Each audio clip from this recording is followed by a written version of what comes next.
Lus, tes mic-nya Lus. Itu nggak bisa kan? Itu nggak bisa colok mic ya? Maaf lah.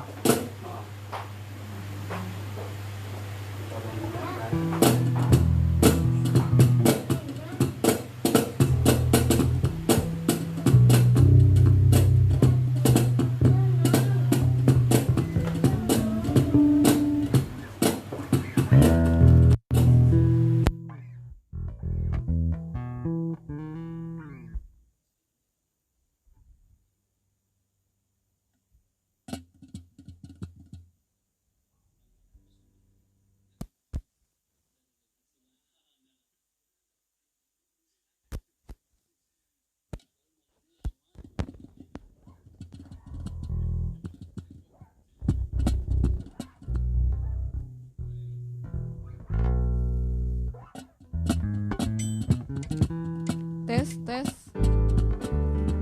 Shalom.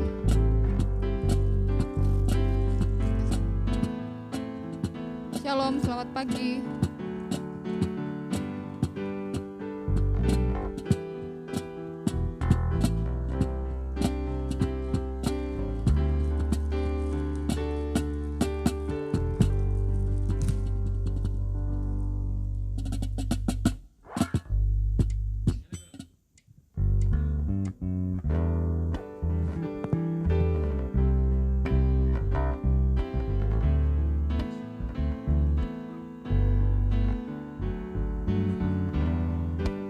Shalom, selamat pagi.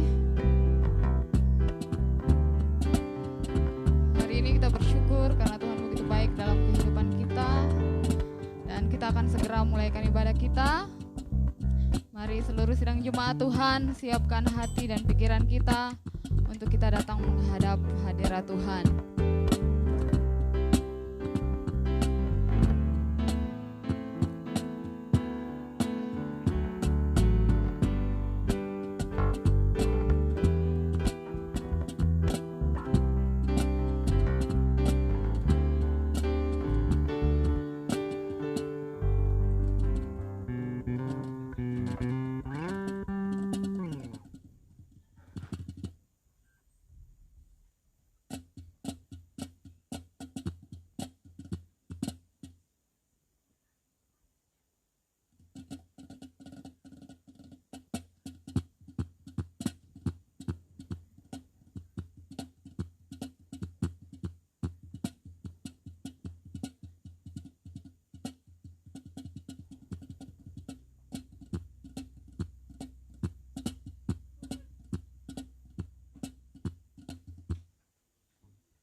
Puji Tuhan, Shalom. Kita bersyukur kalau pada saat pagi hari ini kita boleh kembali terkumpul di tempat ini. Kita percaya semua karena anugerah Tuhan. Dan pada saat ini kita siapkan hati dan pikiran kita, bahkan seluruh kehidupan kita untuk kita datang persembahkan kepada Tuhan. Mari Bapak Ibu Saudara yang diberkati oleh Tuhan, kita akan mulaikan ibadah kita. Kita nyanyikan pujian yang berkata, besar dan ajaiblah karyamu. Sedang jemaat Tuhan, mari kita bangkit berdiri. Dia Allah yang besar, ajaib karyanya dalam hidup kita. Haleluya.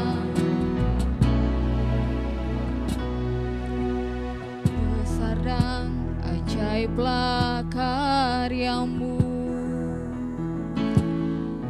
adil dan benarlah jalanmu, Raja segala bangsa yang maha kuasa, mulia namamu. Katakan besar dan ajaiblah karyamu, besar dan ajaiblah karyamu, adil dan benarlah jalanmu, Raja segala bangsa yang maha kuasa, mulia namamu. Layaklah segala bangsa, layaklah segala bangsa sujud kepadamu,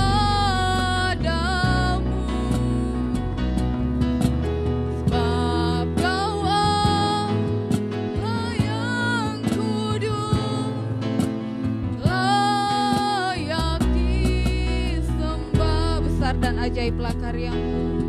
Kita nyanyikan pujian ini dengan kesungguhan hati kita. Besar dan ajaiblah karyamu, adil dan benarlah jalanmu, Raja segala bangsa yang maha kuasa, mulia namamu. Layaklah segala bangsa sujud kepadamu, sebab Kau Allah yang kudus, layak disembah. Layaklah segala bangsa sujud kepadamu, sebab Kau Allah yang kudus, layak disembah. Layaklah segala bangsa, layaklah segala bangsa sujud kepadamu. Doa pembukaan nanti akan dibawakan oleh Ibu Gembala. Sebab Kau Allah yang kudus.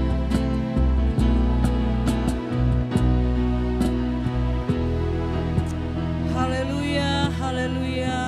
Bapa kami yang berada di dalam surga, Bapa yang kami panggil Engkau di dalam nama Tuhan Yesus Kristus. Engkau adalah gembala kami yang baik, Raja di atas segala raja yang patut kami sembah, baik siang maupun malam. Pada pagi hari ini Tuhan, kembali kami datang kepadamu. Kami mengucap syukur dan berterima kasih buat pertolongan-Mu dalam hidup kami. Kalau kami masih boleh berada dan kami masih boleh berkumpul sampai pada saat ini, kami tahu semua ini terjadi oleh karena kasih dan anugerah-Mu dalam hidup hidup kami. Itulah sebabnya pagi hari ini Tuhan, seberapa banyak kami yang sudah terkumpul dalam ruangan ini, bahkan mereka sidang jemaat yang ada di rumah masing-masing yang menyaksikan ibadah kami pada saat ini Tuhan. Biarlah lawatan Tuhan boleh terjadi bagi mereka dan kami di tempat ini juga. Terima kasih banyak ya Tuhan, setiap hamba-hamba-Mu yang akan mengambil bagian dalam acara ini, kami mau tetap serahkan ke dalam tangan-Mu ya Tuhan. Biarlah Engkau mau pakai dan urapi mereka, terutama bagi hamba-Mu yang akan menyampaikan firman-Mu. Biarlah firman yang boleh dibawa menjadi satu kekuatan bagi kami semua, di kami hidup di tengah-tengah dunia yang penuh dengan kegelapan dosa ini. Terima kasih Bapa di surga, berikan kepada kami kesukaan, roh puji-pujian untuk memuji dan memuliakan Engkau, sehingga Engkau boleh hadir di tengah-tengah kami dan melayani kami. Kalau kami datang dengan berbagai macam tantangan persoalan hidup, lewat kami beribadah kepada Engkau, kami boleh mendapat jawaban daripada Engkau ya Tuhan. Terima kasih Bapa di surga. Kami akan buka acara ibadah kami saat ini hanya di dalam nama Tuhan Yesus Kristus yang menjadi Tuhan dan Juru Selamat kami. Haleluya. Amin. Puji Tuhan, silakan duduk kembali. Ibadah kita sudah dibuka dalam doa dan saat ini kita akan memuji membesarkan nama Tuhan. Kita masuk gerbang Tuhan dengan hati yang bersyukur. Masuk gerbangnya. Mari masuk gerbangnya dengan hati yang bersyukur.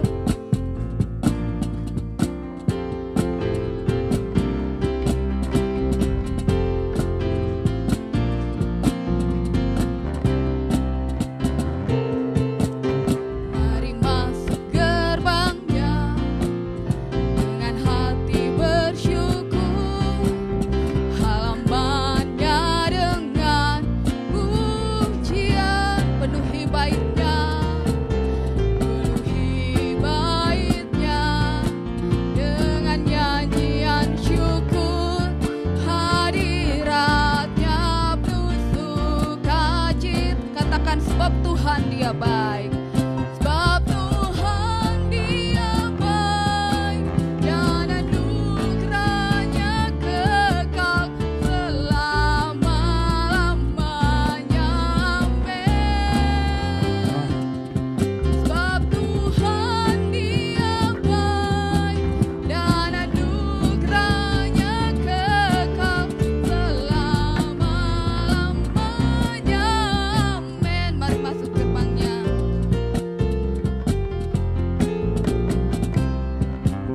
Mari masuk gerbangnya dengan hati bersyukur, halamannya dengan pujian, penuhi baitnya,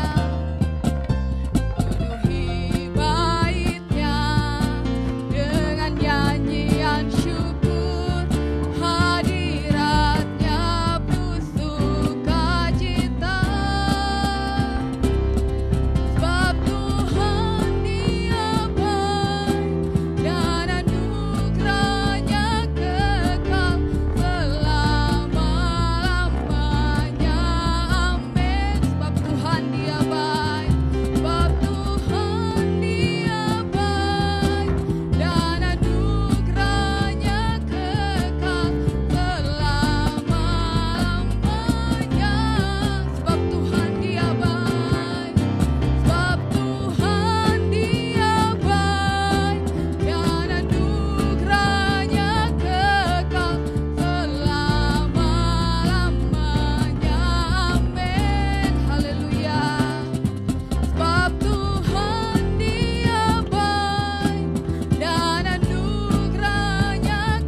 Melingkupi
akan duduk kembali dan pada saat ini kita akan memberikan korban persembahan kita kepada Tuhan.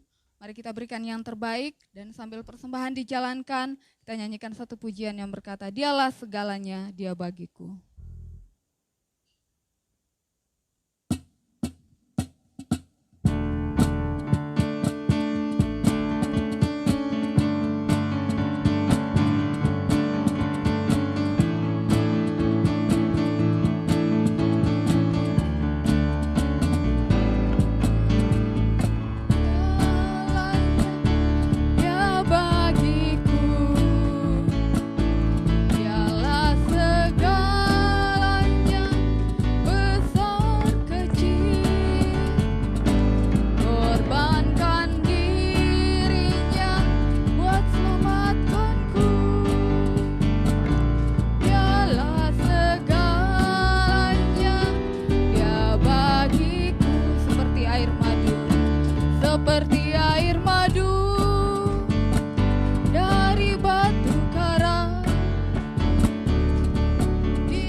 Yang sudah kita berikan kepada Tuhan pada saat ini. Dan saat ini mari kita siapkan hati kita untuk diisi dengan kebenaran firman Tuhan yang akan terus menguatkan iman kita, memberikan kita pengharapan di dalam Dia. Walaupun di tengah-tengah persoalan dan tantangan yang kita hadapi, kita tidak berjalan sendiri karena ada firman-Nya yang menguatkan kehidupan kita. Kita nyanyikan satu pujian yang berkata, Ku yakin saat Kau berfirman. Bagi Tuhan tak ada yang mustahil. Walaupun kadang kita melihat segala sesuatunya mustahil bagi kita, tapi kita percaya ketika Tuhan turun tangan, maka Tuhan akan menyelesaikannya bagi kita. Amin.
Yakin saat Kau berfirman.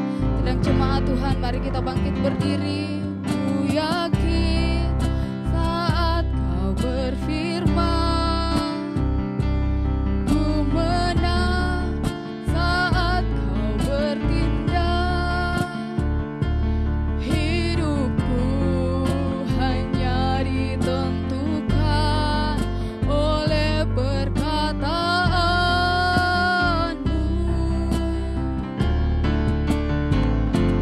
Ku aman karena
hambanya yang akan melayani. Bagi Tuhan tak ada yang tak mungkin, mujizatnya disediakan bagiku, ku diangkat dan dipulihkannya.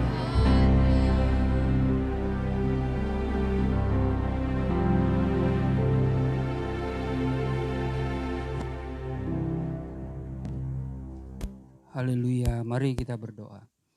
Bapa di dalam sorga, Bapa yang kami muliakan di dalam nama Tuhan Yesus Kristus, kami bersyukur pada kesempatan siang hari ini Tuhan, kami boleh dapat bersekutu memuliakan Engkau bersama dengan keluarga di rumah kami masing-masing.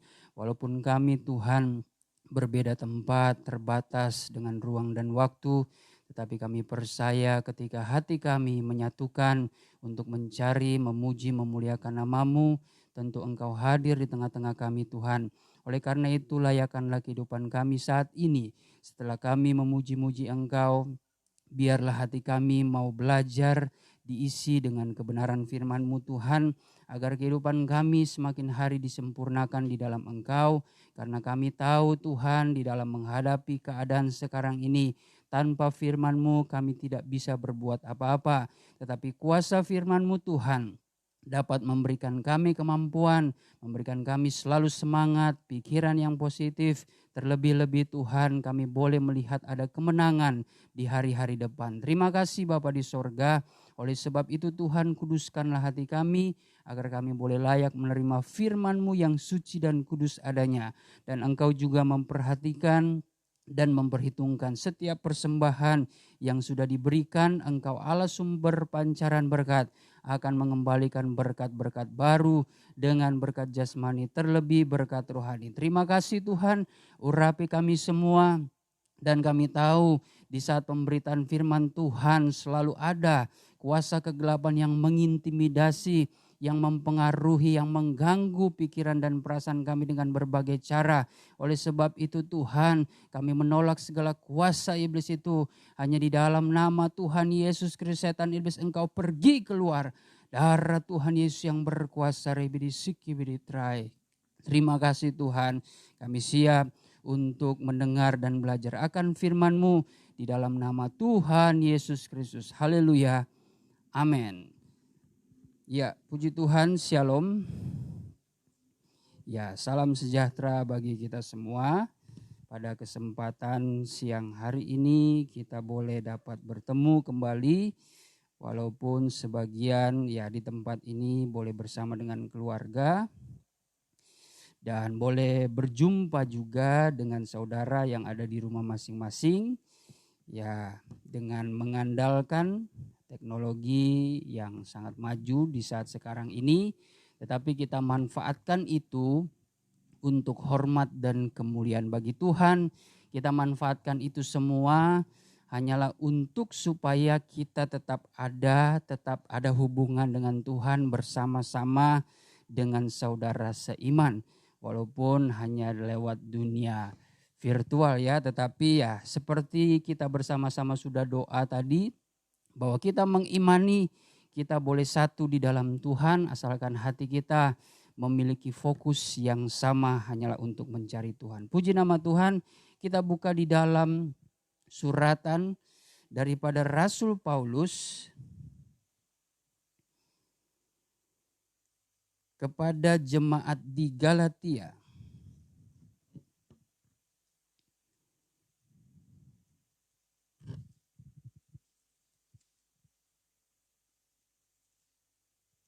Galatia pasal yang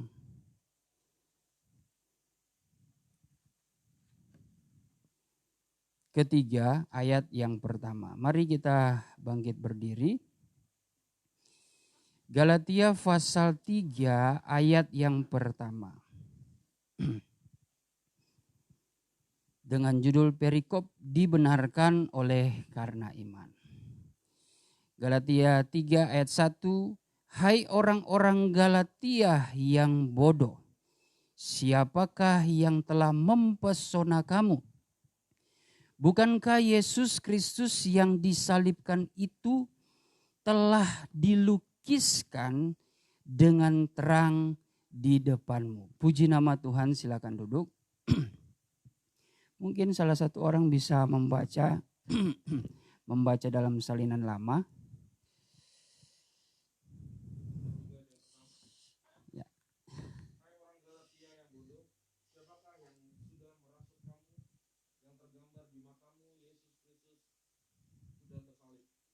Ya, terima kasih. Ya, saudara yang dikasihi Tuhan, ini merupakan ungkapan daripada Rasul Paulus kepada jemaat yang ada di Galatia. Bahwa jemaat di Galatia ini adalah jemaat yang sebenarnya sudah menerima akan pengajaran yang langsung daripada Tuhan. Kenapa kita bisa melihat bagaimana Paulus menegaskan kehidupannya sebagai seorang rasul, dia menerima Injil tentang Kristus itu yang dia terima adalah bukan dari manusia, tetapi Injil yang dia terima adalah lewat penyataan langsung daripada Tuhan. Memang kalau kita mempelajari atau mendalami firman Tuhan, sejarah yang terjadi atau kronologi yang tepat, kalau kita betul-betul dapat memperhatikan, kita dapat menyelidiki dari firman Tuhan itu, memang kehidupan Paulus ketika dia menjadi rasul atau ketika dia bermula dipanggil oleh Tuhan, kehidupannya itu memang tidak sempat berhadapan muka, tidak sempat bertemu dengan Yesus. Karena ketika Yesus sudah mungkin beberapa tahun kurang lebih Tuhan Yesus terangkat, barulah di situ Paulus mulai masuk di dalam panggilan. Sebelumnya dia adalah seorang yang bisa dikatakan orang Yahudi, seorang golongan Farisi, tetapi yang sungguh membara kalau melihat ada suatu perkumpulan orang-orang percaya atau yang dikenal sebagai orang-orang Kristen pada masa itu. Paulus sangat tidak suka dengan perkumpulan seperti itu, saudara. Dan memang keadaan ya seperti apa yang sudah saya sampaikan waktu hari Jumat di Beston, di mana saya sudah menjelaskan sedikit kisah tentang kehidupan orang-orang Kristen itu. Kalau bisa dikatakan sejarah mencatat mereka adalah suatu kelompok yang lain daripada yang lain. Mereka adalah kelompok yang lain daripada orang Yahudi, adalah suatu kelompok atau perhimpunan yang paling lain, paling berbeda dari orang-orang Herodian dan orang-orang Roma lainnya. Karena mereka ini kalau dikatakan mau beribadah kepada Tuhan, sesungguhnya mereka memiliki kehidupan yang jauh lebih kusuk, jauh lebih suci dan kudus. Mereka menjauhi dari segala perbuatan-perbuatan jahat. Mereka itu betul-betul orang yang berhimpun, bahkan kehidupan dari kelompok orang Kristen pada saat itu, mereka senantiasa menolong orang-orang yang tidak berdaya, menolong orang-orang miskin, saudara. Jadi di dalam pelayanan orang-orang Kristen itu memang terbukti nyata bahwa sesungguhnya mereka bukan saja memahami akan kebenaran firman Tuhan, tetapi mereka mempunyai praktek hidup yang nyata. Makanya sindiran terjadi di dalam kelompok orang Kristen ini. Malah sindiran datang dari orang Yahudi dan juga orang Romawi. Orang-orang ini yang tidak senang dengan kelompok orang Kristen ini, seringkali mereka mengatakan, wah kelompok ini terkadang mereka beribadah dengan memotong, menyembelih kepala keledai, dan mereka memuja daripada kepala keledai itu. Jadi mereka membuat cerita-cerita yang tidak baik kepada kelompok orang Kristen ini. Karena mereka merasa tersaingi. Sebab walaupun kelompok kecil dan mereka menganggap orang-orang Kristen ini adalah sekte pada masa itu, namun pada kenyataannya adalah banyak jiwa-jiwa dan semakin banyak pengikut-pengikutnya. Dan terlebih lagi yang menjadi hal yang membuat orang-orang Yahudi itu merasa cemburu, merasa iri, dengki kepada orang-orang Kristen ini, karena para rasul para pemimpin-pemimpin mereka bisa menyembuhkan orang, bisa membangkitkan orang. Bahkan cuma modal dengan sapu tangan saja, yaitu kalau tidak salah itu sapu tangan Paulus, itu kalau diberikan kepada orang yang sakit, mereka menyentuhnya dengan beriman kepada Tuhan, sembuh. Dan itu dioper-oper ke orang-orang yang mungkin sedang menderita sakit. Kalau mereka memegang sapu tangan dari Paulus itu, mereka sembuh.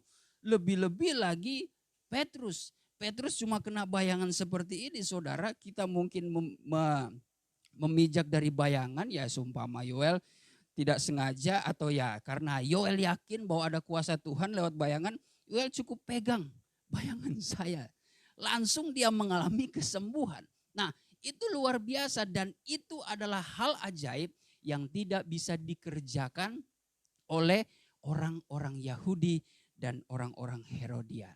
Nah, oleh cemburu seperti inilah mereka membuat cerita-cerita yang tidak baik oleh karena mereka tidak suka dengan kehadiran orang-orang Kristen. Bahkan ada juga orang Yahudi yang menjadi Kristen. Nah, saudara, apa yang menjadi kaitan dalam konteks ayat pada saat hari ini, saudara? Bahwa sesungguhnya jemaat Galatia memang adalah jemaat orang Yahudi dan orang Yahudi ini diyakinkan dengan hukum anugerah dan kebenaran yang dibawa oleh Yesus Kristus, sehingga barang siapa mereka yang percaya akan Dia, mereka akan dibenarkan. Mereka akan diselamatkan. Efesus 2 ayat yang ke-8 coba kita buka.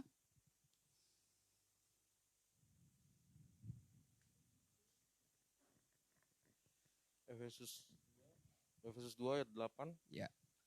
Sebab karena kasih karunia kamu diselamatkan oleh iman, itu bukan hasil usahamu tetapi pemberian Allah. Ayat 9. Itu bukan hasil pekerjaanmu, jangan ada orang yang memegahkan diri, karena kita ini buatan Allah. Ya, terima kasih, sampai situ saja. Nah, di sini saudara ternyata kita melihat bahwa ajaran yang dibawa oleh Tuhan Yesus untuk mendapatkan keselamatan, bagaimana seseorang itu harus menerima Dia sebagai juru selamat dan menjadi percaya. Dari situlah penggenapan firman Tuhan di dalam Roma pasal yang ke-10 ayat yang ke-17 dikatakan bahwa iman itu timbul dari pendengaran. Pendengaran akan firman Kristus. Berarti memang iman itu nanti ada ketika kita mau mendengar firman Allah. Firman Allah itu memang dikatakan dalam suratan Petrus bahwa ia seperti benih yang hidup, yang akan ditabur di tanah yang baik. Nah, kita sebagai orang percaya adalah orang-orang yang beriman. Karena dengan firman Tuhan kita menjadi orang-orang yang menerima Tuhan Yesus sebagai juru selamat. Hanya saja di pasal 3 ini saudara, orang-orang yang sudah percaya, mereka masih menganut atau mereka masih terpengaruh dengan pelajaran-pelajaran hukum Taurat. Sesungguhnya ketika kita mengenal akan hukum anugerah yang dibawa oleh Tuhan Yesus Kristus, bahwa sesungguhnya juga lewat hukum anugerah itu, maka itu akan menjadi kesudahan bagi hukum Taurat. Kalau dalam salinan baru dikatakan Yesus Kristus membawa hukum ajarannya itu adalah sebagai penggenapan hukum Taurat. Tidak mengapa, coba kita buka Roma 10 ayat yang ke-4 ya, aku tidak salah. Roma 10 ayat 4. Ya, Roma 10 ayat yang ke-4. Sebab Kristus adalah kegenapan hukum Taurat. Ya. Sehingga kebenaran diperoleh tiap-tiap orang yang percaya. Ya, terima kasih. Jadi Kristus adalah kegenapan hukum Taurat. Kalau dalam salinan lama lebih tajam. Kristus adalah penyudah Taurat. Nah, Taurat ini kalau saya artikan secara rohani adalah orang-orang yang tidak percaya akan baptisan air. Ya, bukan tidak percaya, mereka percaya tetapi tidak melakukannya. Saudara, waktu pembaptisan yang terjadi di Yerusalem, di seluruh tanah Yudea pada saat itu, yang dipelopori oleh Yohanes Pembaptis sesungguhnya hanya orang-orang Farisi yang tidak menerima baptisan Yohanes. Coba kita buka dulu ya di dalam Matius 3. Matius 3 ayat yang ke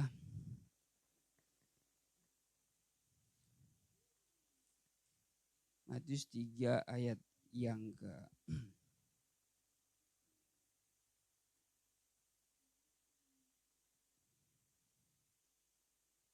ayat kelima mulai sampai ayat 7. Matius 3 ayat yang kelima. Maka datanglah kepadanya penduduk dari Yerusalem, dari seluruh Yudea, Ya, penduduk dari Yerusalem dari seluruh Yudea, dan dari seluruh daerah sekitar Yordan. ya, Lalu sambil mengaku dosanya, mereka dibaptis oleh Yohanes. sambil mengaku dosanya ya. Jadi perhatikan esensi daripada kita memberi diri baptis adalah kita ada pertobatan dan mengaku dosa. Terus Dibaptis oleh Yohanes ya, di sungai Yordan. ya.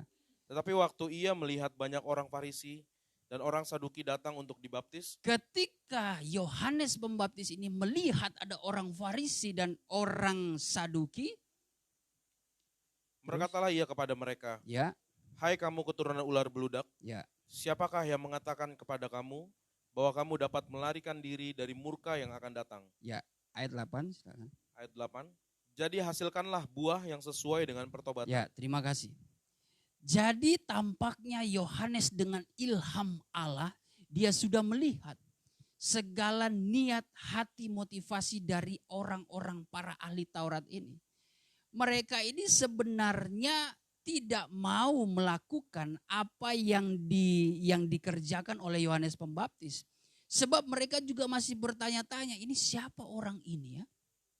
Walaupun di dalam kitab para nabi yang mereka percayai di situ bahwa akan ada orang yang berseru-seru di padang belantara, luruskanlah jalan Tuhan. Dan Yohanes Pembaptis menjadi petunjuk ilahi, petunjuk pada zaman itu bahwa dialah orang yang disebut-sebut oleh para nabi. Tentang dialah bahwa akan meluruskan jalan Tuhan. Sebab kenapa mesti lewat baptisan air? Karena tampaknya waktu di zaman hukum Taurat yang ada, ketika masuk sampai ke zaman Yohanes Pembaptis, hukum itu bertambah. Harus ada pengampunan dosa, harus ada pertobatan, tetapi tandanya itu dengan kita melakukan baptisan air. Namun ketika mereka berniat untuk dibaptis, ternyata sudah disindir duluan oleh Yohanes Pembaptis. Mereka dikatakan adalah keturunan ular biludak. Mereka berpikir bahwa dengan mereka datang untuk beri dibaptis, sesungguhnya mereka merasakan atau mengalami keselamatan. Karena baptisan itu menjadi syarat keselamatan ya. Tetapi Yohanes tahu betul hati mereka. Sehingga Yohanes katakan, siapa yang menyangkakan kamu dapat lari dari murka Allah. Nah, di sini memberikan pengertian bahwa baptisan air adalah salah satu kita terhindar dari murka Allah. Karena Markus 16 ayat 16 mengatakan, barang siapa yang percaya dan dibaptis, ia akan diselamatkan. Tetapi barang siapa yang tidak percaya, ia akan dihukum. Nah, berarti orang yang melakukan baptisan air, mereka adalah orang-orang yang luput dari hukuman, luput dari murka Allah. Kita bisa melihat kenapa, apa yang menjadi bukti bahwa orang-orang Farisi ini tidak menerima daripada baptisan Yohanes. Coba kita buka ya di dalam Lukas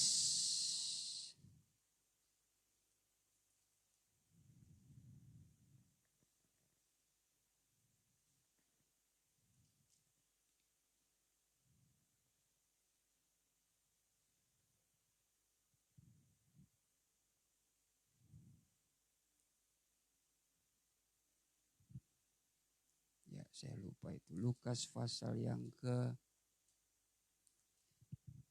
sebentar ya. Lukas pasal yang ke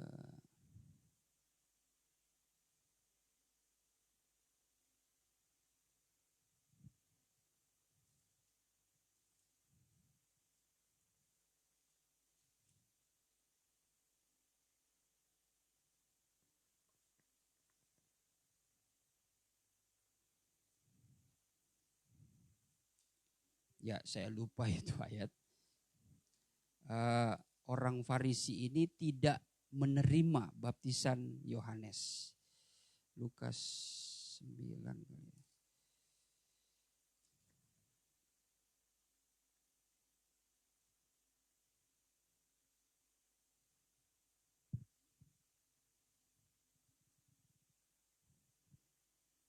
Ya, nanti saja kita cari di rumah. Ya, intinya bagaimana orang-orang ahli Taurat ini mereka tidak menerima baptisan daripada Yohanes Pembaptis. Nah, di sini dapat disimpulkan bahwa sesungguhnya para ahli Taurat ini suatu gambaran gereja Tuhan di akhir zaman ini adalah mereka yang tidak percaya akan baptisan air. Tetapi mereka menjunjung tinggi yang namanya kitab suci. Namun pada prakteknya mereka nol.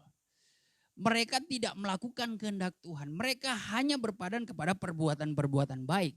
Jangan-jangan kehidupan mereka, pemahaman mereka bahwa untuk mendapatkan keselamatan yaitu dengan beramal. Dengan berbuat baik. Nah, itulah yang dimaksud Paulus di dalam suratan Galatia. Bahwa sesungguhnya ya, kalau hukum Taurat itu mengatakan barang siapa yang berbuat atau melakukan hukum Taurat, ia akan dibenarkan. Tetapi sesungguhnya tidak ada keselamatan di mana setiap orang yang melakukan hukum Taurat. Dalam pengertian bahwa sesungguhnya keselamatan itu hanyalah datang dari percaya kepada Tuhan Yesus Kristus. Bukan kepada hukum Taurat. Nah, konteksnya yang saat ini kita mau bahas adalah orang-orang Kristen yang sesungguhnya sudah mengenal hukum anugerah dan kebenaran. Tetapi mereka terpesona dengan hukum yang lain. Seperti kalimat yang tadi saudara. Di dalam Galatia tadi yang menjadi ayat pokok kita. Bahwa Paulus melihat, hai orang-orang Galatia yang bodoh. Siapakah yang telah mempesona kamu? Bukankah Yesus Kristus yang disalibkan itu telah dilukiskan dengan terang di depan? Saudara yang dikasihi Tuhan, kalau kita sudah hidup, kalau kita sudah menerima keselamatan daripada salib Kristus itu, apa yang membuat seringkali kita terpesona untuk meninggalkan jalan salib itu? Apa yang membuat kita terpengaruh atau bahasa dalam salinan lama? Apa yang membuat sesuatu yang merasuk diri kita untuk meninggalkan jalan salib Kristus itu? Wah, kalau sekarang ya tentu pasti banyak ya. Mungkin puji Tuhan kalau hanya sekedar intimidasi. Sehingga kita ya masih tetaplah berpegang teguh pada salib Kristus. Kita pasti percaya lewat proses, lewat salib itu ada kemenangan di baliknya. Tetapi terkadang intimidasi di masa-masa sekarang ini, waduh, sepertinya aku ingin mengambil alternatif lain. Nah, ini diingatkan kepada kita, hati-hati.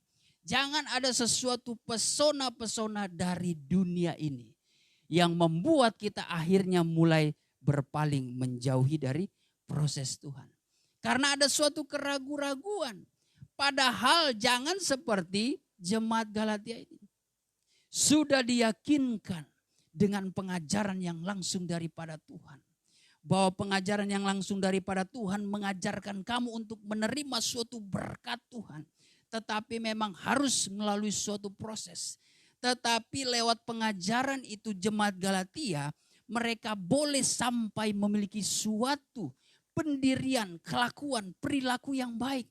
Karena dengan mereka menerima pengajaran, membuat kehidupan mereka itu mengalami kelahiran baru daripada air dan roh, menerima berkat anugerah, dan oleh anugerah itulah yang akan mengajarkan banyak hal, sebab anugerah Roh Kudus ternyata membuahkan suatu perbuatan yang baik. Itulah kenapa di dalam jemaat Galatia ini kita akan melihat perbuatan baik yang dikerjakan oleh Roh Kudus itu apa?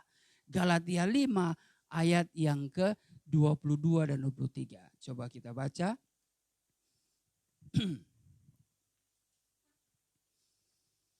Galatia 5 ayat 22. Tetapi buah roh ialah kasih, sukacita, damai sejahtera, kesabaran, kemurahan, kebaikan, kesetiaan, kelemah lembutan, penguasaan diri. Tidak ada hukum yang menentang hal-hal itu. Tidak ada hukum yang menentang akan hal-hal itu, saudara. Hanya dikerjakan oleh hukum anugerah. Kita mempunyai hukum yang kita pegang baik-baik. Dan hukum itu berbentuk roh. Roh dan kuasa firman itu menyatu di dalam diri kita, menyatu di dalam hati kita, supaya kita menjadi orang yang bijaksana dan nampak berhikmat. Orang yang bijaksana dan nampak berhikmat, mereka memiliki perilaku perbuatan yang baik.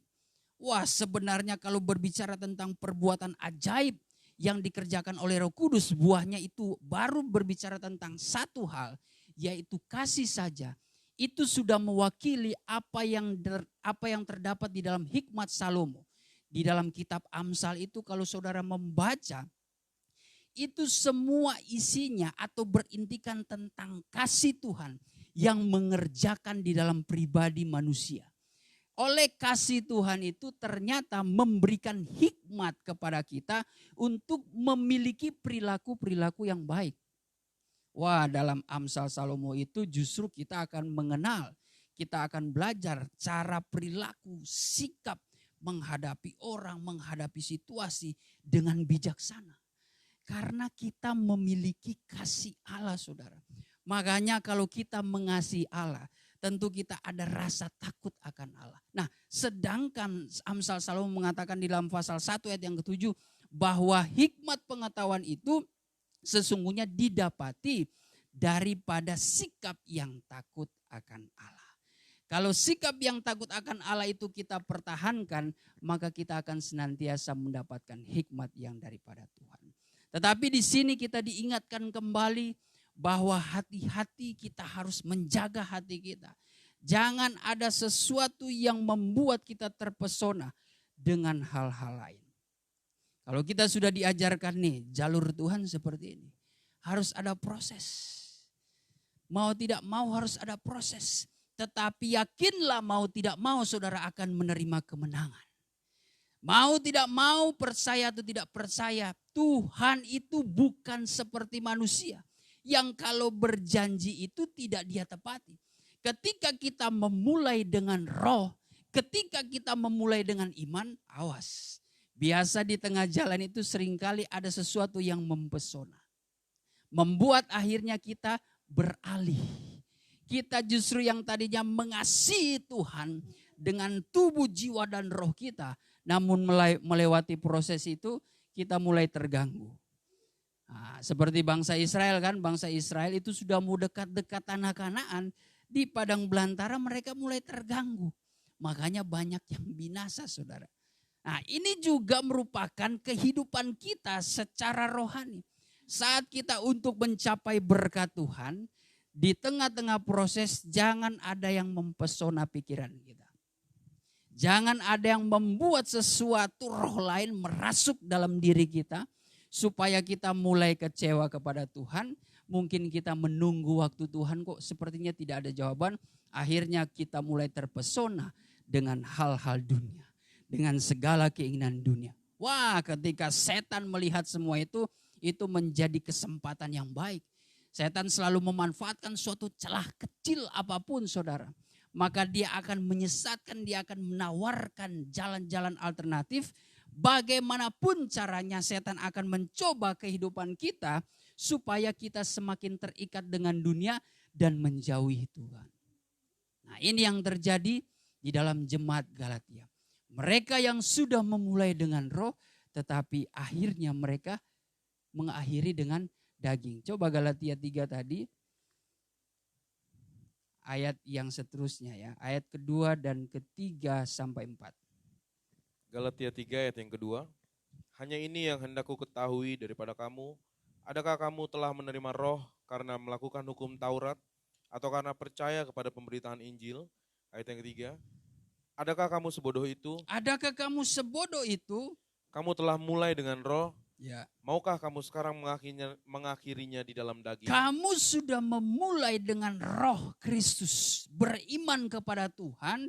Maukah kamu sekarang akhirnya mengakhiri dengan daging? Terus? Ayat yang keempat, sia-siakah semua yang telah kamu alami sebanyak itu? Masakan sia-sia. Ya, terima kasih. Sia-siakah semua yang kita sudah lewati itu? Kita sudah memulai dengan doa. Kita sudah memulai dengan langkah iman. Tetapi yang menghadapi pandemi ini, waduh, ini suatu cobaan yang berat, saudara. Tapi saya sudah katakan dan sampaikan di Beston, bahwa Yakobus 1 ayat yang kedua, anggaplah pencobaan itu seperti kebahagiaan. Kalau kita tidak menganggap itu suatu kebahagiaan, ya sulit. Yang ada penuh pengeluhan, penuh dengan persungutan, dan akan meragukan Tuhan. Bahkan mempersalahkan Tuhan. Seolah-olah Tuhan itu lalai dalam menepati janji. Oh, jangan seperti itu. Itu sudah kita melakukan hal yang tidak alkitabiah. Karena secara alkitabiah bahwa sesungguhnya Tuhan tidak pernah lalai di dalam menepati janjinya. Coba kita baca ya di dalam 2 Petrus 3 ayat yang ke-9.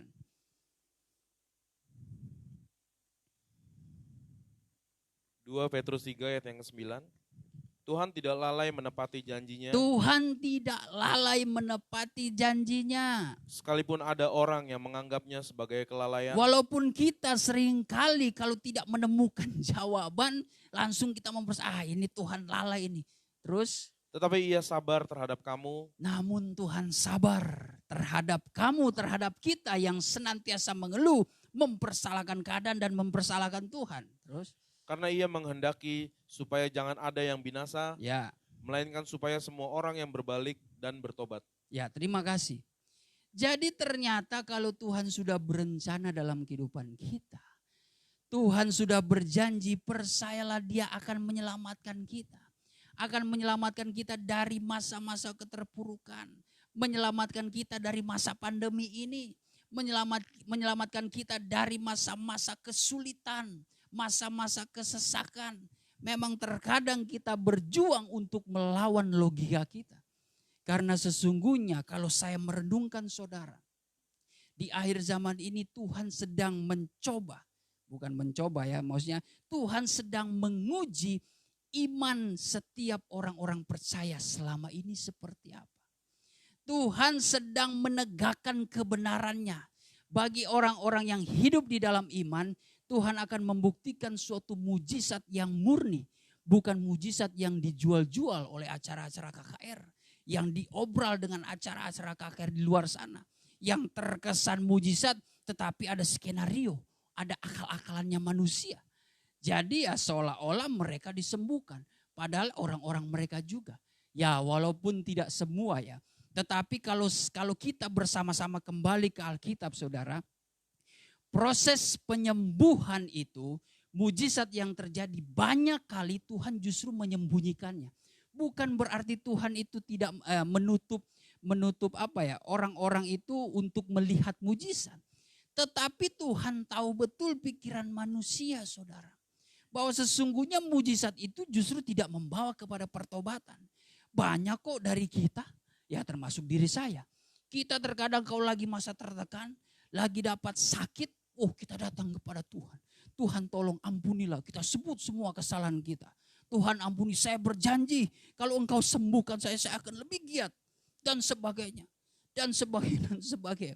Giliran sudah diberkati, sudah disembuhkan, nakal lagi. Artinya di situ tidak ada suatu perubahan. Tidak ada suatu penghargaan terhadap mujizat yang Tuhan berikan. Dan Tuhan sudah tahu itu. Kalau saudara baca dalam kitab Injil banyak kali kok. Sehabis Tuhan menyembuhkan orang buta, orang tuli, orang lumpuh. Tuhan seringkali jangan bilang siapa-siapa aku yang menyembuhkan kamu. Pergilah ke keluargamu. Tidak usah engkau pergi ke tempat lingkungan. Pergilah ke keluarga. Karena memang itu bermakna bahwa ketika mereka menerima mujizat yang dikerjakan oleh Roh Allah, mereka harus bersaksi dulu di keluarga dulu. Gak usah langsung saya disembuhkan, puji Tuhan. Nah, bagaimana relasi atau sesuatu hal yang kita pahami menghadapi keadaan akhir zaman ini? Lihat saja ya, kembali lagi mungkin pikiran sinis kita. Kalau memang ini masa pandemi, di mana KKR kesembuhan itu? Nah, harusnya kan lebih hebat. Kenapa? Sekarang malah tidak ada. Ya kan ikuti protokol. Pemerintah itu melarang. Oke, pemerintah itu melarang. Tetapi di sini harusnya kita betul-betul dapat memulai sesuatu dengan iman. Ya mungkin dengan menjalankan protokol, kalau memang sulit membuat KKR, marilah kita datang. Walaupun hanya berkelompok, datang. Mungkin ya bagi setiap penggembalaan mungkin ada jemaat kan itu bisa ketahuan siapa yang sakit. Kita bisa kunjungi, disitulah kita bisa mendoakan dan memberikan mujizat. Tuhan bisa menyatakan mujizatnya. Dan ketika ia disembuhkan, maka kabar itu hanya sampai di keluarga itu saja. Tidak serta-merta langsung viral dan sebagainya. Justru di zaman sekarang kita mungkin bisa curiga. Sesuatu yang viral itu, ini betul atau enggak? Apalagi menyangkut perkara rohani. Wah, kalau kami ya mempelajari, merenungkan, kalau sesuai dengan pengajaran, justru sesuatu mujizat yang murni terjadi itu nanti kegerakan besar. Kegerakan besar itu memang sudah tidak terbendung. Mujizat itu sudah tidak bisa ditutup-tutupi. Seperti ya di kitab Injil saja. Tuhan Yesus sudah menyembuhkan, tiba-tiba orang itu sudah disuruh tuh, kamu kembali ya. Tidak usah mengatakan kepada siapa. Akhirnya mereka pergi ke mahkamah. Mereka pergi ke orang-orang Yahudi. Siapa yang menyembuhkan kamu? Tuhan Yesus, dia yang bernama Tuhan Yesus. Mungkin niatnya tulus ya dia, karena dia senang. Tapi ternyata salah informasi, salah berikan informasi. Justru informasinya itu jatuh kepada orang-orang yang cemburu kepada Tuhan Yesus. Orang-orang yang justru, ya kembali lagi, diingatkan tentang 5 macam pelayanan. Ada mereka yang datang seolah-olah betul-betul mau mencari Tuhan.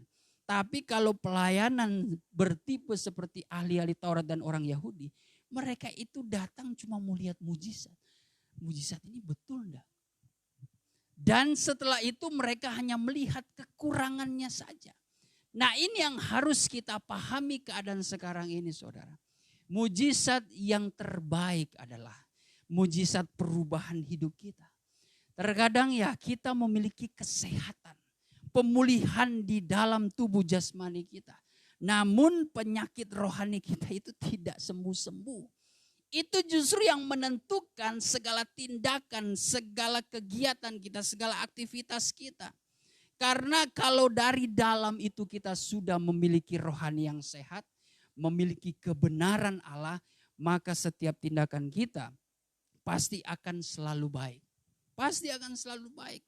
Pasti akan selalu positif.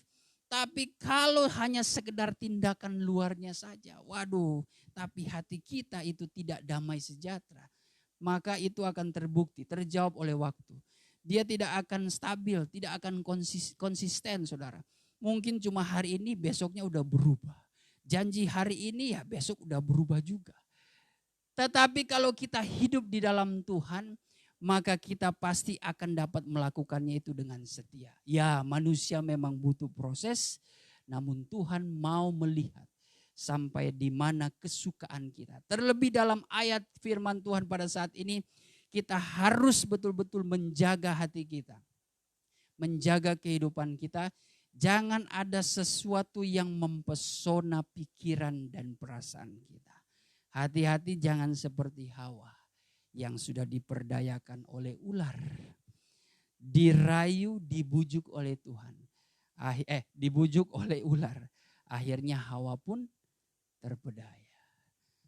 Hawa pun terpengaruh. Nah, sekarang keadaan seperti ini kita seperti diperhadapkan dengan suatu jalan-jalan ya, dengan suatu bayangan-bayangan, dengan suatu ajakan-ajakan, tawaran-tawaran. Wah, nih engkau harus melakukan ini. Engkau masuk di sini. Ini justru menyenangkan, sangat menyenangkan daripada lu stres. Lu gak dapat pekerjaan, daripada lu cuma di rumah. Lebih baik nih, Ada teman-teman, ya mungkin teman-teman yang tidak kenal Tuhan. Banyak sekali cara iblis untuk mempengaruhi kita. Apalagi ditambah dengan keadaan yang menekan, kehidupan kita. Kalau kita tidak kuat, kita akan terpengaruh. Saya percaya ya, umat manusia seluruhnya yang mengalami pandemi ini pasti ada suatu jalan-jalan pintas di dalam pikiran. Bagaimana mereka berusaha untuk survive. Tetapi kita harus dengan memakai iman. Bahwa sesungguhnya keselamatan itu hanya datang daripada Tuhan. Saya tidak berbicara sekadar keselamatan secara kekal. Tetapi keselamatan dalam dunia ini supaya kita terhindar, kita terluput dari masa-masa tekanan ini. Kita tetap bersemangat menjalani hari-hari depan itu dengan pikiran yang positif. Dengan segala semangat yang positif, dengan hati yang baik, yang jujur, ikhlas, dan rela. Ini biasanya sulit nih kita menghadapi keadaan yang sulit, keadaan yang menyesakan. Sulit seringkali kita memiliki hati yang rela. Makanya belajarlah daripada Daud. Daud itu sungguhnya tahu betul bahwa Roh Kudus, Roh Allah itu adalah roh yang membawa dan mengajarkan dia memiliki hati yang rela. Sebagai terakhir di dalam Mazmur pasal yang ke-51.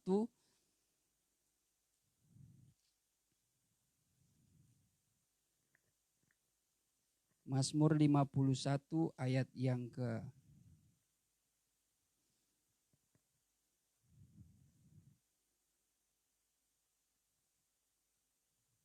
ayat 13 dan 14. Mazmur 51 ayat 13. Janganlah membuang aku dari hadapanmu, Ya. dan janganlah mengambil rohmu yang kudus daripadaku. Janganlah mengambil rohmu yang kudus daripadaku. Bangkitlah kembali padaku kegirangan, Ya. karena selamat yang daripadamu, Ya. dan lengkapilah aku dengan roh yang rela. Ya, terima kasih. Jadi ternyata Daud tahu betul. Ini adalah suatu pengakuan dosa yang dilakukan oleh Daud. Sehabis dia berbuat sesuatu, ya akhirnya dia datang kepada Tuhan dan dia memohon ampun. Namun di situ ada kata-kata Daud, saudara, bahwa sesungguhnya tanpa roh Allah, dia betul-betul tidak akan merasakan kemenangan. Tidak akan merasakan ada keselamatan, ada kegirangan, ada sukacita. Dia mengerti betul bahwa roh Allah itu justru membuat dia kuat. Bahkan dengan roh Allah itu dia akan senantiasa berada di dalam ajaran-ajaran Tuhan. Yaitu jalan-jalan yang membawa Daud kepada kemenangan dan berkat-berkat Tuhan. Oleh roh yang rela ini membuat Daud itu hidup dalam kasih juga. Oleh roh yang rela ini membuat Daud tetap bertahan. Siap menerima pencobaan apapun, saudara. Siap menerima masa-masa sulit apapun. Tidak gampang kehidupan Raja Daud, saudara. Oh, tidak gampang. Itu tantangan bukan saja dari luar tapi dari dalam juga. Itu tantangan Daud. Bahkan banyak sekali perjalanan Daud. Proses yang terjadi selama Daud mulai dilantik menjadi raja sampai dia menjadi raja itu tidak langsung jadi raja. Dia dikejar-kejar dulu, mau dibunuh. Tetapi dia percaya kalau Allah menyertai dirinya, dia tetap akan mengalami kemenangan di dalam Tuhan. Kehidupan kita juga kalau kita senantiasa memiliki kuasa firman, memiliki berkat lewat roh anugerah Roh Kudus itu, saudara. Maka kita akan senantiasa dituntun kepada jalan-jalan Tuhan. Cara-cara Tuhan itu seringkali memang tidak pernah kita lihat dengan mata. Seringkali tidak pernah kita dengar oleh telinga. Tidak pernah timbul di dalam hati. Tetapi oleh karena kita mengasihi Tuhan, Allah menyediakan segala sesuatunya bagi kita. Kalau kita betul-betul percaya dan tidak terpesona akan keadaan sulit sekarang ini, tetapi tetap memandang Kristus, tetap memandang salib Kristus. Itu adalah suatu pemahaman kita tentang kebenaran bahwa memang ya, kita dengan rela hati harus memikul salib. Tetapi di balik salib itu selalu kita diingatkan ada kemenangan. Artinya dalam kehidupan kita memang harus selalu ada proses. Ya seperti ada kata-kata bijak. Memang kehidupan ini tidak selalu mudah. Tetapi kitalah yang harus kuat. Kita yang harus betul-betul kuat. Dan bagaimana kita harus kuat untuk menghadapi yang hari-harinya tidak selalu mudah. Karena memang dalam pemahaman itu ya kita sudah menyadari. Sejak dunia itu terkutuk, saudara, jatuh di dalam dosa, maka di situ dikatakan kepada Adam, "Hei Adam, engkau akan mengusahakan tanah. Engkau akan mencari rezekimu dari tanah itu." Tetapi di situ dikatakan, namun dari situlah timbul onak dan duri. Artinya ini berbicara dosa, berbicara kesia-siaan. Dan memang manusia selama ini kita mencari rezeki dari tanah. Mencari rezeki itu sesuatu hal yang sia-sia. Kalau dalam kitab pengkhotbah ya, itu semua intinya semua yang dikerjakan manusia. Manusia mencari hikmat, manusia mencari kesenangan, berpesta pora, mencari rezeki, mencari berkat, mencari kemenangan, mencari apapun yang membawa kepada sukacita mereka, kegirangan mereka, semuanya itu adalah sia-sia. Sehingga dengan kalimat kuncinya yang terpenting adalah takut akan Tuhan. Artinya kita selama ini lewat firman Tuhan memberikan kita pemahaman, oh ternyata kita mencari rezeki memang tidak menentukan keselamatan, saudara. Kita walaupun kita mencari rezeki dari tanah, kan tanah itu menimbulkan onak dan duri, artinya dosa. Artinya di sini kalau dengan hikmat Tuhan, kita kalau mencari rezeki, awas jangan terikat dengan rezeki itu. Rezeki perkara-perkara dunia. Karena itu ingat loh kembali. Kita ingat kembali itu onak dan duri. Kalau berlebihan ya udah. Kita akan terikat oleh dunia. Kita akan terikat oleh kekayaan dunia. Tapi kalau kita memiliki hikmat, maka kita mencari rezeki itu dengan secukupnya. Yang terpenting adalah mencari kelimpahan oleh hikmat Tuhan. Itu yang justru menentukan kita memperoleh keselamatan. Kalau memperoleh keselamatan dalam dunia ini supaya kita tidak mengalami kekurangan, ya cukuplah hidup bersyukur, bekerja keraslah. Bekerjalah dengan positif, bekerjalah dengan sebaik-baiknya, tetapi jangan sampai kita lupa waktu dengan Tuhan. Tetap andalkan Tuhan. Supaya rezeki-rezeki yang diberikan oleh Tuhan itu kita boleh nikmati dengan secukupnya, dengan kita tidak terikat oleh segala sesuatu yang dihasilkan oleh dunia ini. Ya, dalam pengertian saudara, kembali lagi bahwa sesungguhnya kita harus tetap limpah oleh anugerah Tuhan. Kalau soal limpah oleh anugerah Tuhan, Tuhan akan memberikan dan melimpahkan dalam kehidupan kita. Asalkan kalau kita betul-betul setia, maka Tuhan juga akan memberkati kita secara jasmani. Kalau kita betul-betul tetap mengandalkan Tuhan, Tuhan tidak akan mempermalukan kehidupan kita. Bahkan di masa-masa ini, Tuhan akan memelihara kehidupan kita. Puji nama Tuhan, demikianlah firman Tuhan, kita akan berdoa.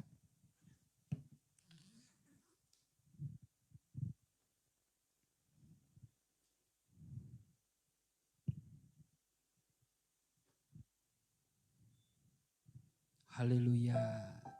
Terima kasih Bapa di sorga. Pada kesempatan siang hari ini kami boleh belajar akan kebenaran firman-Mu yang mengingatkan kami kembali, menasihati kami Tuhan, agar kami tetap di dalam jalan-Mu Tuhan. Kami tetap mengikuti jejak salib-Mu ya Bapa. Kami percaya Tuhan melalui proses salib kami semakin dikuatkan, kami semakin diberkati oleh-Mu. Ada suatu kemenangan, ada suatu keberkatan di balik salib itu Tuhan. Janganlah biarkan kami Tuhan terpengaruh, terpesona dengan hal-hal yang lainnya. Tawaran-tawaran dunia ini Tuhan. Walaupun di masa sulit, biarlah kami tetap mengasihi Engkau. Biarlah kami tetap percaya kepada Engkau yang memelihara dan bertanggung jawab sepenuhnya di dalam kehidupan kami. Karena Engkau yang sudah memberikan kami suatu jalan keselamatan, maka Engkau juga akan menyelamatkan kami dari masa-masa kesesakan, dari masa-masa kesulitan, dari masa-masa Tuhan yang seringkali menyesakkan kehidupan kami, menekan kehidupan kami Tuhan. Kami percaya dengan iman, Engkau akan menolong dan memampukan kami. Terima kasih Bapa di sorga, ampunilah dalam segala kekurangan dosa kami, jikalau ternyata kami sudah melanggar setiap kebenaran firman-Mu. Jikalau selama ini Tuhan kami sudah terpesona dengan segala tawaran-tawaran dunia apapun, tetapi pada saat ini kalau kami sudah diingatkan kembali, terima kasih Bapa, Engkau mengasihi kami, Engkau mengingatkan kami supaya kami tetap berada di jalan kebenaran itu Tuhan. Kuatkanlah kami untuk menghadapi keadaan sekarang ini Tuhan. Jangan biarkan kami nanti berbuat curang, berbuat hal-hal yang tidak jujur, berbuat hal-hal yang menimbulkan kecemaran, kerusuhan dan sebagainya. Tapi biarlah kami tetap memandang salib Kristus, di mana ada kasih, di mana ada perbuatan damai sejahtera di situ, sehingga mempengaruhi kehidupan kami. Dengan iman kami boleh jalani kehidupan kami untuk tetap menjadi berkat, bukan menjadi batu sandungan bagi orang banyak. Biarlah semuanya itu kami boleh kerjakan dengan penuh kasih, bukan dengan kasih yang pura-pura Tuhan, tetapi kasih yang dengan tulus ikhlas, yang betul-betul mengasihi Engkau dan mengasihi sesama. Terima kasih Bapa di sorga, saatnya kami rindu untuk menyembah Engkau dalam roh dan kebenaran. Sucikan, kuduskanlah hati kami, layakkanlah hidup kami untuk bersujud berdiri di hadapan-Mu Tuhan, menyembah Engkau di dalam roh dan kebenaran. Oleh karena itu segala intimidasi kuasa kegelapan yang mengganggu pikiran kami tolak demi nama Tuhan Yesus Kristus. Setan iblis, engkau pergi keluar di tempat ini. Darah Tuhan Yesus yang berkuasa. Terima kasih Tuhan, terpujilah namamu Tuhan. Kami siap menyembah Engkau dalam roh dan kebenaran. Haleluya, mari kita bangkit berdiri. Ku sembah Kau, ku sembah Kau. Haleluya. Ku sembah,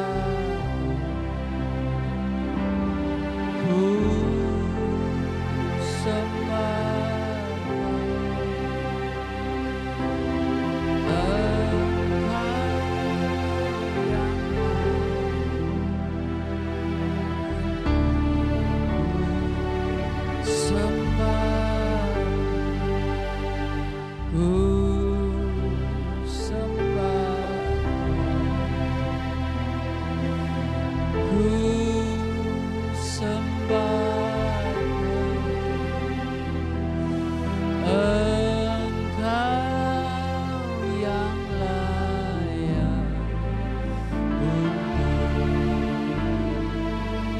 Sekali lagi ku sembah Kau,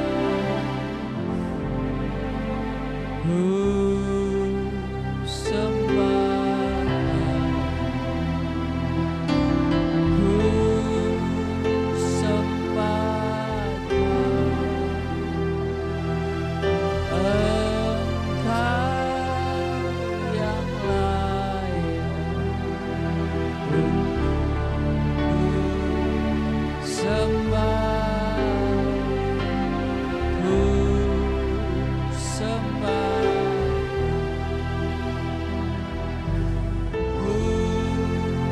sembah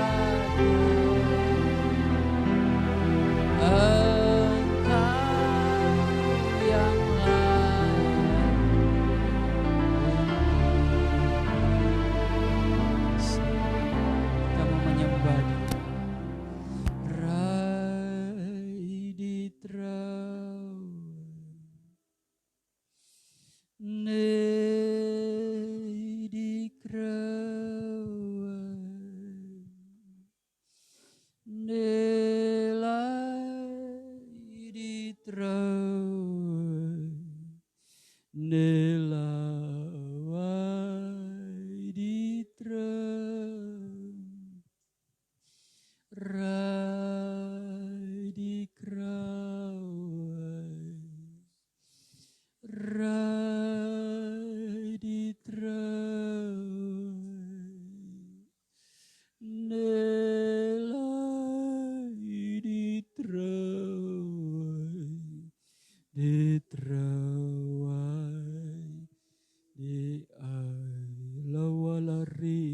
Sik ai de lo wala rawai re de lo wala re dis ai de le di bidi krai de lo wala rawala re di bidi sik ai de lo wala rai lo wala rai Ridi bidi cry the lady traw wala wala wala wala wala wala. Hallelujah. Ridi side lo wala ridi crow wala wala wala. Ridi sik andala ridi bidi sik idolo wala wala wala. Oh kala kemuliaanmu Bapa, ridisik andala ribidi trai, ridilau wala rawai, haleluya ribidis ada wala rawai, ridilau wala ridis ada libidis ada lo wala rawala.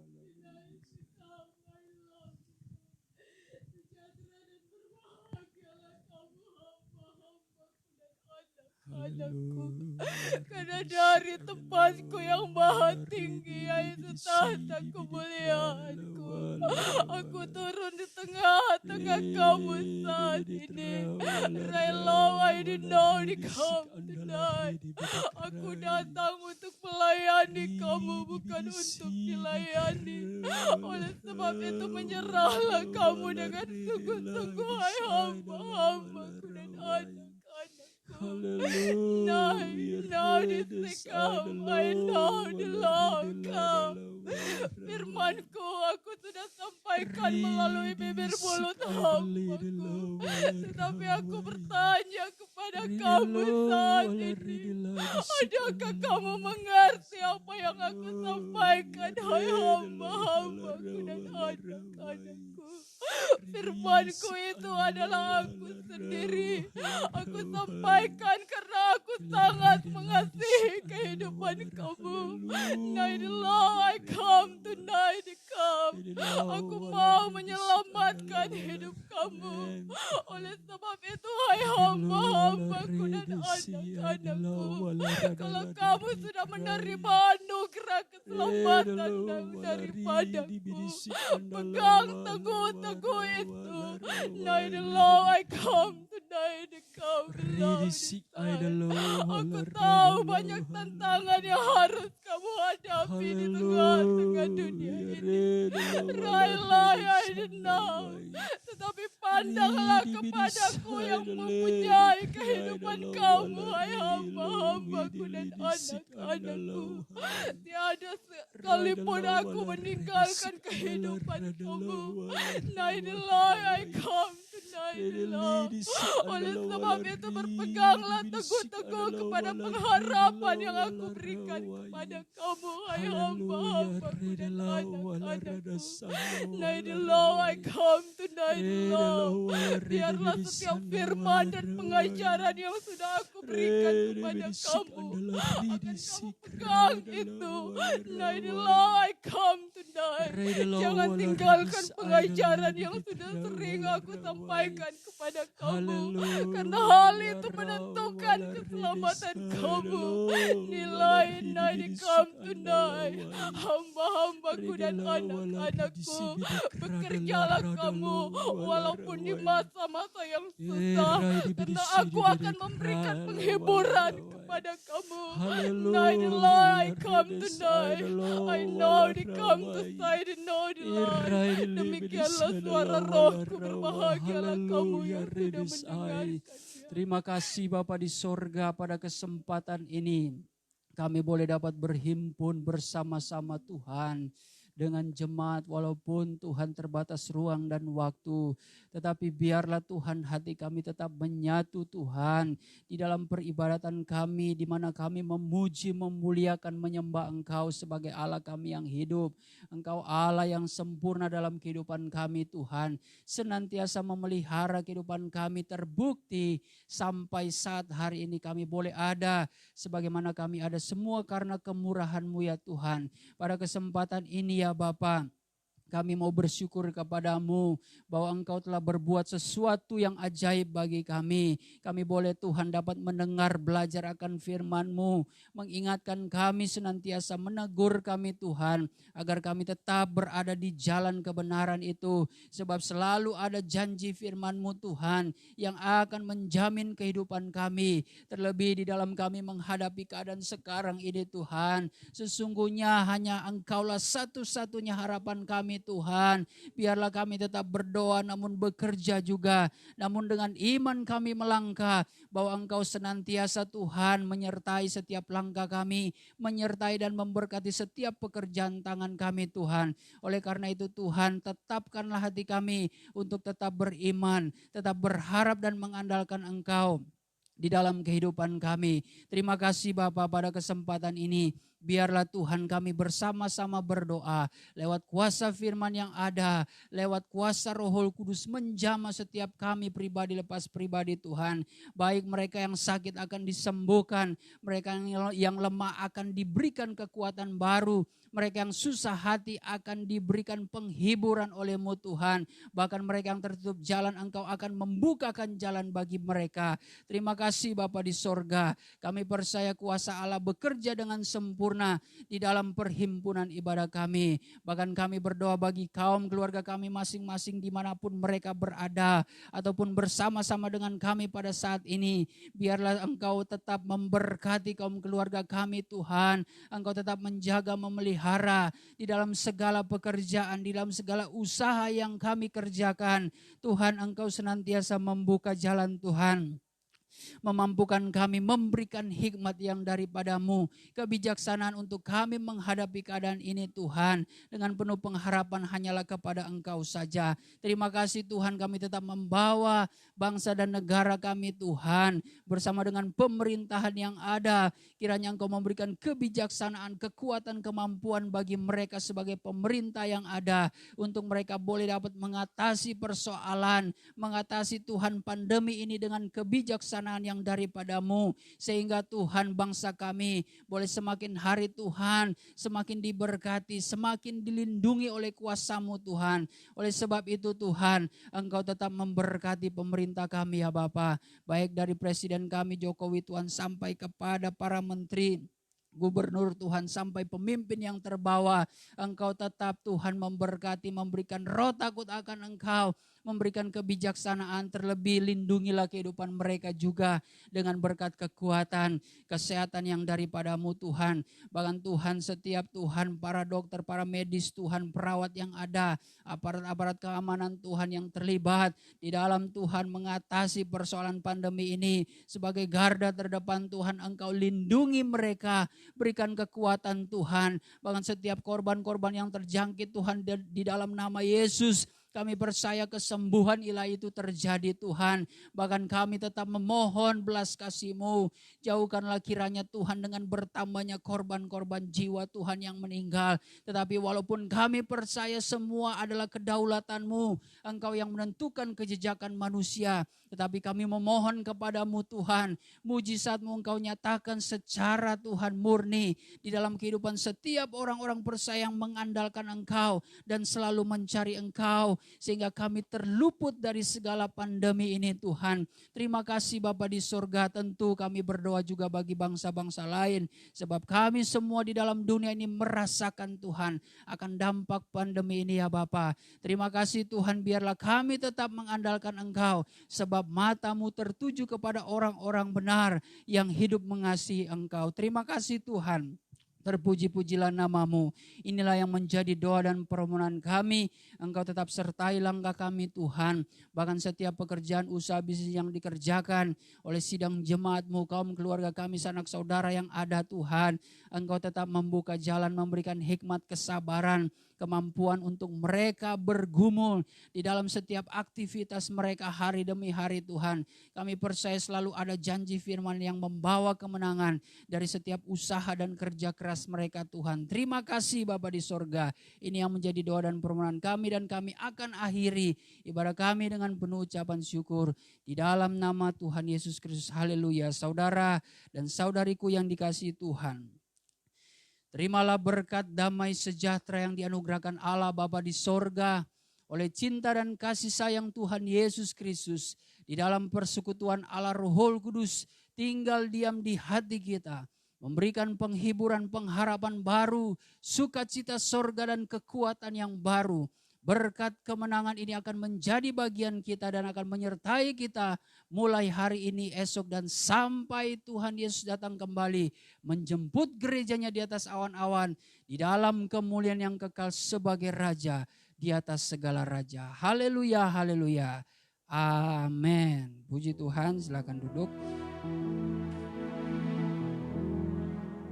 Ya, ibadah kita sudah selesai dan ada penglihatan?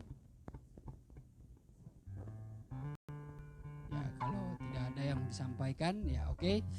Ya, jadi mungkin hanya sekedar pengumuman saja saudara bahwa sebentar kita ada yang bukan hanya hari ini saja ya, sebenarnya kita ada program dari Gesba, BPP Gesba, Badan Pengurus Pusat Gereja Segala Bangsa, mengadakan pertemuan secara virtual ibadah bersama secara nasional yang diadakan setiap jam 6 sore ya.